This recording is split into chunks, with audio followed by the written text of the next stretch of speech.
The countdown is over. First Man, a biopic about Neil Armstrong, launches into theaters today. Oscar nominee Ryan Gosling plays Armstrong, the first person to set foot on the moon. And recent Emmy Award winner Claire Foy, she stars as Armstrong's wife, Janet. And our own Sheinelle Jones recently caught up with the film's A-list stars, along with Neil Armstrong's actual sons, Rick and Mark. Check this out. Here we go. 5, 4, the story behind Neil Armstrong's nail-biting mission to the moon is a perfect fit for the big screen. We have serious problems. First Man takes us back in time and shows us the physical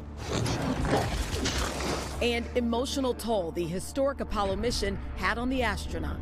I mean, Neil was always someone who was synonymous with the moon. I think when I learned what the moon was, I learned that someone named Neil Armstrong walked on it. In a lot of ways, he was just as mysterious as the moon.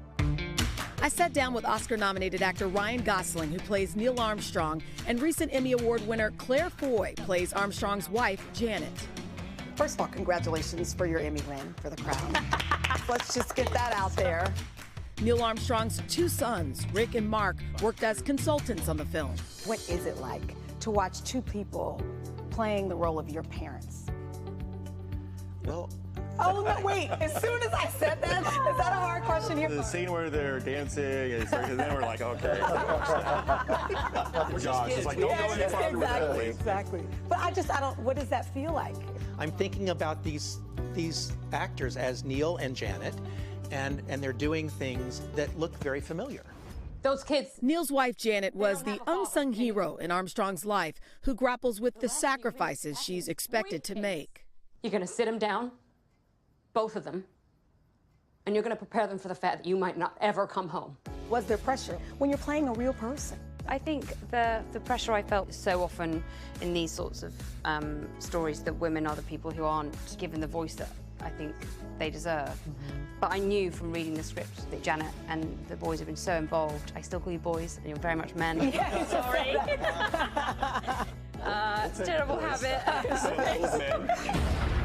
In the film's first scene, Oscar award-winning director Damien Chazelle takes you on a heart-pumping trip to the Earth's orbit. It seemed like you were in this tiny capsule. You feel the pressure. It's almost like when we're watching, we feel that. It's an incredible experience for me because Damien has arranged for there to be giant LED screens so that everything that I'm seeing outside of the windows of my X-15 is some reasonable facsimile of what it would be. And I start in cloud cover and I suddenly find myself, looking at the curvature of the atmosphere. Did you get claustrophobic at all? Anytime, if you wanted to complain or you thought about it, you would go to the monitor and then there'd be an astronaut who would say, well, Ryan, when I went to the moon, it just put everything into perspective. Do you think you're coming back? For me, the most emotional scene was when Armstrong talked with his sons about his return from the moon. We have every intention of coming back.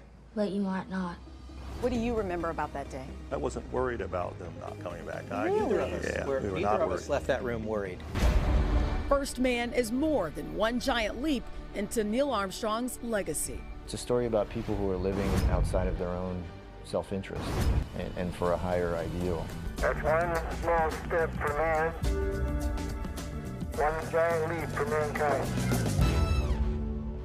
First Man opens in theaters today and is produced by our sister company, Universal Pictures, who also provided the film crew for this interview. Thank you very much. And for more great stories and videos, download the Today app on your mobile device. Just text Today to 66866.